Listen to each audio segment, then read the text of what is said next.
guys, welcome to How to Build Healthy Habits 101. My name is Lena. Today we're talking everything meal prep. I'm going to walk you through a whole week of breakfast, lunch, and dinner and how to build meal prep and get you set up for the entire week.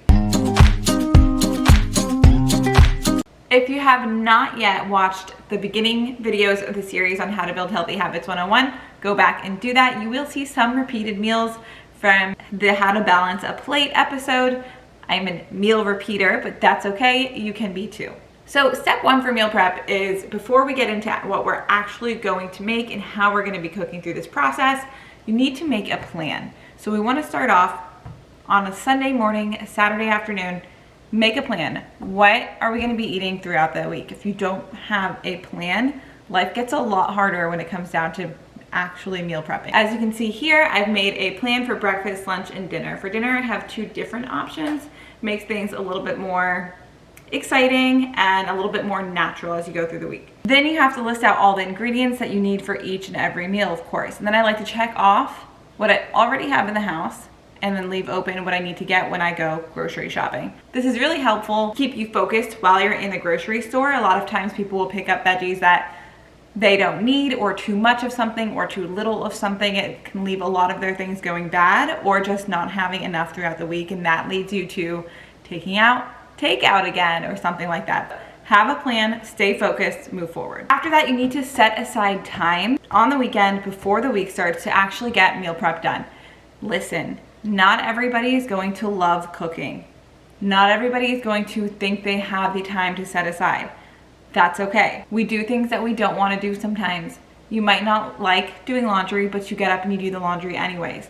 You might not love cooking, but you get up and you cook anyways. And that's the mindset you need to have for meal prep, right? You need to eat. You have no other choice. It's really common for someone to come up with an excuse and say, I don't like cooking. The only reason you get out of cooking is because you have another option to pick up takeout. But you don't have another option for doing laundry, and you have to get up and do that. So treat this kind of as the same thing. You have no other choice. You need to get up and you need to cook.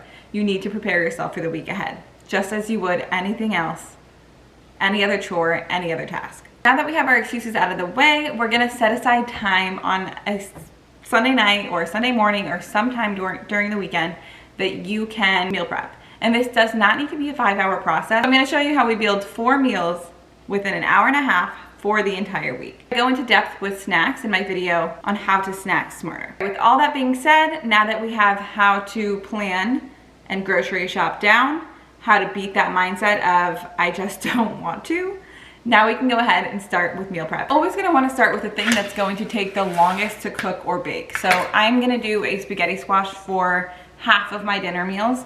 This is gonna take the longest in the oven, so I'm gonna go ahead and start with this. Spaghetti squash is really nice. It's a good vegetable. It's a spaghetti squash is a high volume vegetable. So it's really nice because you can eat a lot of it. It's a lot of fiber, not a lot of starch, not a lot of carbs. So I'm a huge fan of a good spaghetti squash. You can also put on any sauce flavor that you want to. So this is really good with a Alfredo sauce. It's good with a pesto sauce, a tomato sauce, garlic and sun-dried tomatoes, literally whatever you want. The negative to a spaghetti squash is that they're hard to slice, but we're halfway there. So go ahead and scoop out all of the seeds and kind of strings that are there, just like you would a pumpkin or any other squash. They're mostly cleaned out, so I'm gonna go ahead and drizzle with olive oil, salt, and pepper. Flip them over, and you're gonna bake them upside down like that. Okay, mine are clearly very unevenly cut, but that's okay. All right, so I'm gonna pop these in the oven, and while these are baking, we will get started on our next meal. Another tip to make meal prep easy and less daunting is to clean as you go. Cleaning is by far the worst part of meal prepping, so make sure that you are rinsing dishes, putting them in the dishwasher, or washing them as you go. Laying things like aluminum foil down on the pan for the spaghetti squash makes for a much easier cleanup, and those little things go a long way. Now we're gonna move on to breakfast. For some people, if you're having things like eggs, go ahead back to my How to Build a Balanced Plate video and watch a recipe on like little egg muffins. That's a really great meal prep. If you are like me and sometimes just in a rush, then a cup of like cottage cheese or Greek yogurt pre-prepared with maybe a small handful of nuts is a great way to go too. But today we're talking real cooking meal prep. I'm gonna do my classic veggie filled oatmeal. Okay, and I know it sounds weird, but it's really, really good. Go ahead and take shredded zucchini. Okay, so that's a full shredded zucchini. What I do a lot of is cauliflower rice as well, because it mixes really nicely with the starch from the oatmeal. But anyways, for today I'm gonna just do about 1.5 cups of zucchini, dry oatmeal, and I'm gonna do 1/3 cup per serving. So there's gonna be 2 servings from this bowl. That's all I'm gonna make for now, because I'm probably gonna have a couple bowls of oatmeal, and then I'll have a couple things of cuckoo clock. And then I'll have a couple things of Greek yogurt or faster breakfasts throughout the week. I just like doing that. So that's my veggie, that's my carb, and now I have to add my protein. I use for my protein source, it's the Ancient Nutrition Salted Caramel Bone Broth, and I'll have my discount link in the description box below if that's something that you want to try. I think it's a total game changer when it comes to oatmeal. I think it makes it taste like a cookie, and it makes it taste like dessert, which I love. But whenever you're making oatmeal, you want to add about 20 grams.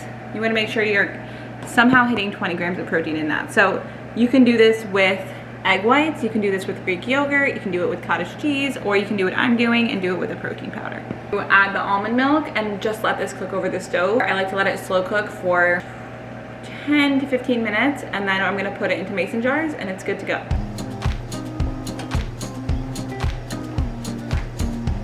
So now my spaghetti squash is in the oven, so that's one dinner. Oatmeal is done and on the stove and just slow cooking. Now I want to get started on the bigger meal, the one that's going to probably take the longest. It has the most components, and that's going to be my veggie filled enchiladas. So it's not really an enchilada, but it's like a enchilada pan. I need to find a name for that. What should I name that? Enchilada in a pan? Let's do that. So we're going to do our veggie enchilada in a pan. And what I'm adding to that is chicken for protein, zucchini, eggplant, yellow squash, an enchilada sauce, and a little bit of cheese. So that's gonna be the full components of that. So this is a bigger, more things to it kind of meal. So we wanna cook the chicken and get that on the stove, and we want to start chopping up our vegetables. Now again, to make this faster and easier, you don't need to buy fresh vegetables. You could use frozen, but I'm using fresh today. So let's get the chicken on the stove first.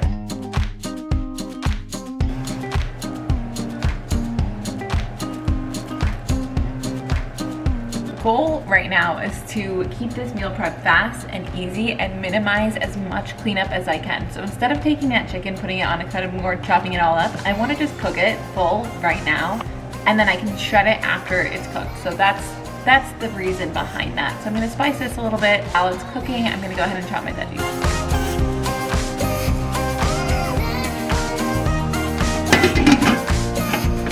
When you're making a dish like this and you want it to last you all week, the trick is to always get more vegetables in it than you think you need. So we have 2 yellow squashes, 2 green zucchinis, and 1 large eggplant. Huge mistake that people make when they are meal prepping is they make too little. It does not last them all week, and then they're just upset and they're like, okay, now I have to do whatever. So just make a lot.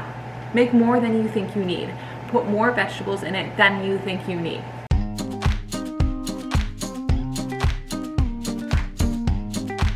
Okay, so all the veggies are cut and eggplant sliced. This is cut.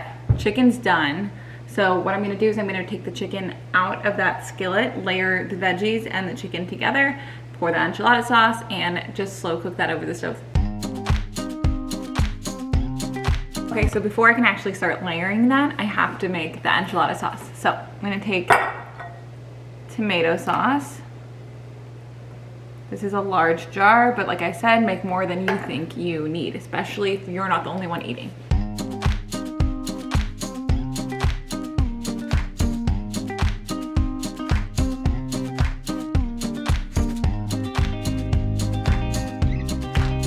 That's the easy enchilada sauce. You could definitely buy this from a jar and make your life easy, but it was really easy to make at home. I already have these spices, so it was easy enough. Now we're gonna go ahead and layer and put this all together.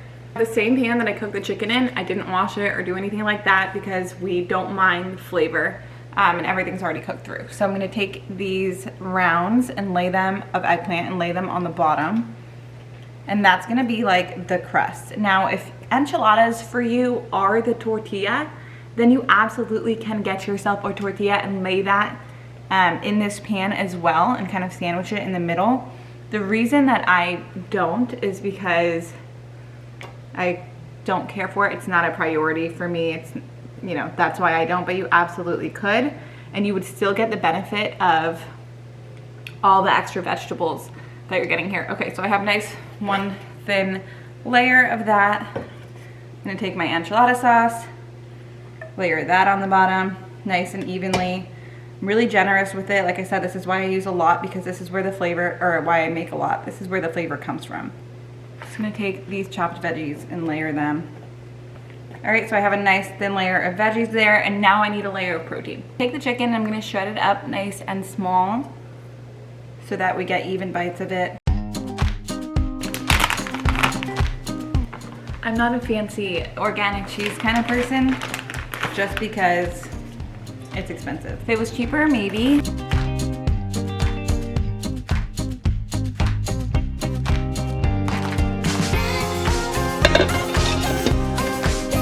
Okay, so the spaghetti squash is out of the oven. It's been out of the oven. The enchiladas are cooking and the oatmeal is done and packed away.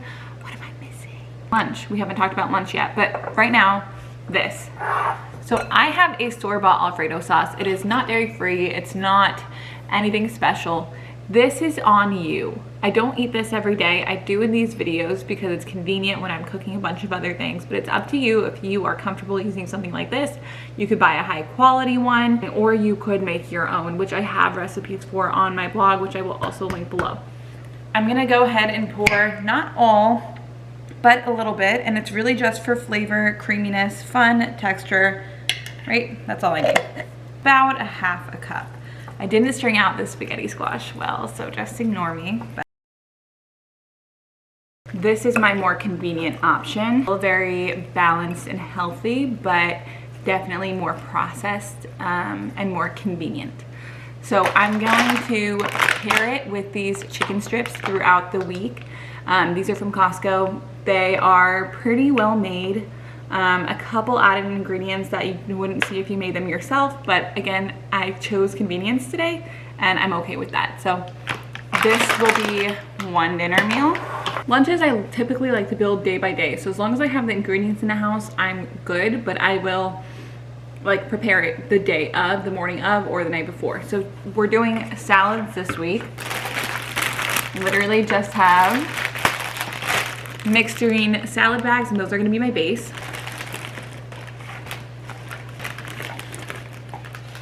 Like my to-go container that's from a to-go place, don't know where. Take veggies that I like that add texture, fun, and flavor. Either a cooked veggie or something raw that has a lot of flavor to it. I'm gonna use beets today. I really have been liking beets on my salad. The protein that I'm gonna use, so I'll often either use the chicken that I showed you for dinner, or I'll use tofu, and I'm just gonna scramble this up really nice and simple, just a couple spices, and then that's it. So that's my lunch, except for this. This dressing, I'm also gonna be using, it's a pretty simple dressing, nothing crazy. You could absolutely make it at home, but I chose, again, to go with convenience for this week. Okay, everything's basically done. So there's our tofu. I added a little bit of vegetable broth to that. I'm just gonna take some, plop it on my salad, and then I have meal prep for lunches done. And it's up to you if you want to like make your salads for the week. You absolutely could and package them all and put them into Tupperwares, or you could do it kind of every day. I'm gonna put the rest of this into a Tupperware, and then I'll build my salad every day. So that was meal planning and prep in just about under 2 hours, just over an hour and a half, which is what I was hoping for.